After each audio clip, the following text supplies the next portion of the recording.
নমস্কার বন্ধুরা, আশাদের খোঁজে রান্নাঘরে আপনাদের স্বাগত জানাই। আজ আমি রান্না করব সরপুঁটি দিয়ে আলু দিয়ে ঝাল। তার জন্য উপকরণ নিচ্ছি, দেখুন সরপুঁটি ধুয়ে নুন হলুদ মেখে রেখেছি, আলু আর মশলার জন্য পেঁয়াজ, আদা, কাঁচা লঙ্কা, এখানে হলুদ, জিরের গুঁড়ো, ধনের গুঁড়ো, আমি শুকনো লঙ্কা অ্যাড করব না, আর ফোড়নের জন্য কালো জিরে নেব, আর ধনে পাতা আর কাঁচা লঙ্কা ঝোলে দেব।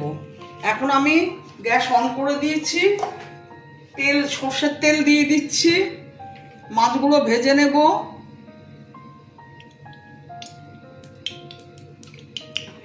তেল গরম হতে হতে মশলাটা পেস্ট হয়ে যাবে।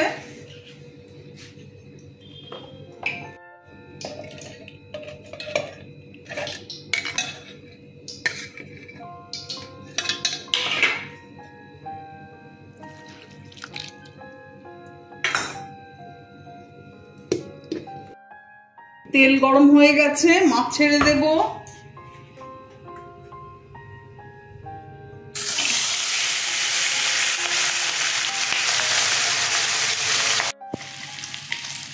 মাছগুলো সব ভাজা হয়ে গেছে, তুলে নিচ্ছি।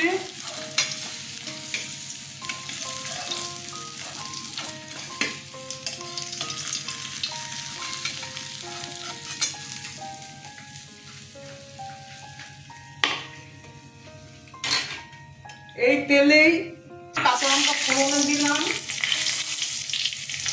কালো জিরে দিলাম, লঙ্কা, আদা, পেঁয়াজ পেস্ট ছেড়ে দিলাম।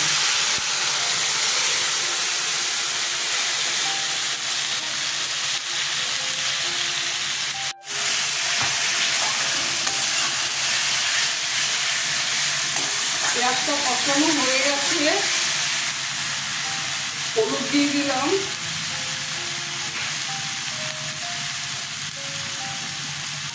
জিরের গুঁড়ো,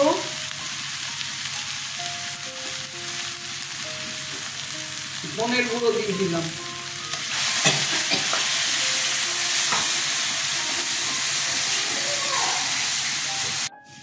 স্বাদ মতো নুন দিয়ে দিলাম।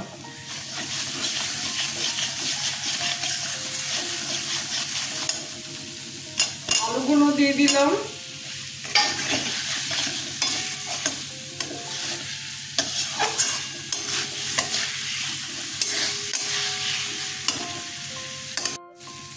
কষানো হয়ে গেছে, জল দিয়ে দিচ্ছি।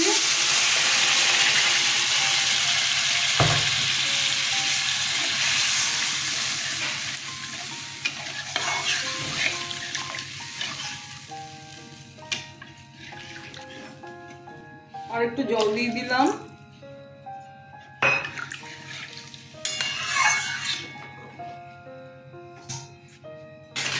ঢেকে দিচ্ছি, ফুটলে পরে মাছগুলো ছেড়ে দেব।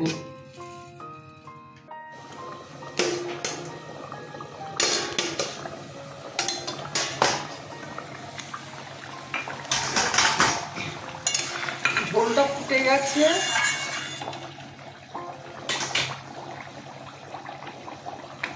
কাঁচা লঙ্কা দিয়ে দিলাম,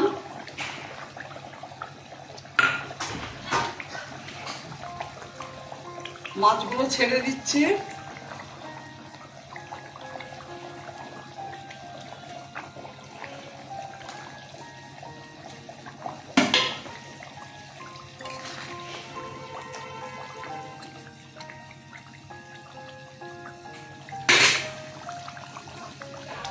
ধনে পাতা দিলাম,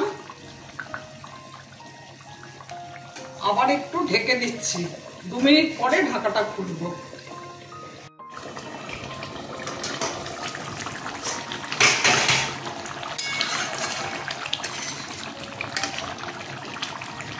সরপুঁটি মাছের ঝাল প্রায় রেডি। সরপুঁটি মাছ আমার ভীষণ প্রিয়, জানি না আপনাদের কেমন লাগে। বন্ধুরা, আপনারা সরপুঁটি মাছ এইভাবে রান্না করে খেয়ে দেখবেন, ভীষণ ভালো লাগে। আমার ভিডিওটা যদি আপনাদের ভালো লেগে থাকে, প্লিজ একটা লাইক, শেয়ার, অবশ্যই সাবস্ক্রাইব করে দেবেন, সাথে কমেন্টস দেবেন। আপনারা ভালো থাকবেন, সুস্থ থাকবেন। আমার ভিডিওটা দেখার জন্য আপনাদের ধন্যবাদ।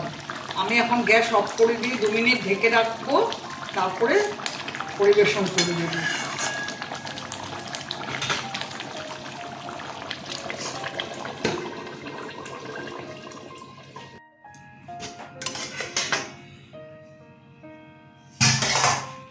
দেখুন কেমন হয়েছে, এখন সার্ভ করে দেবো।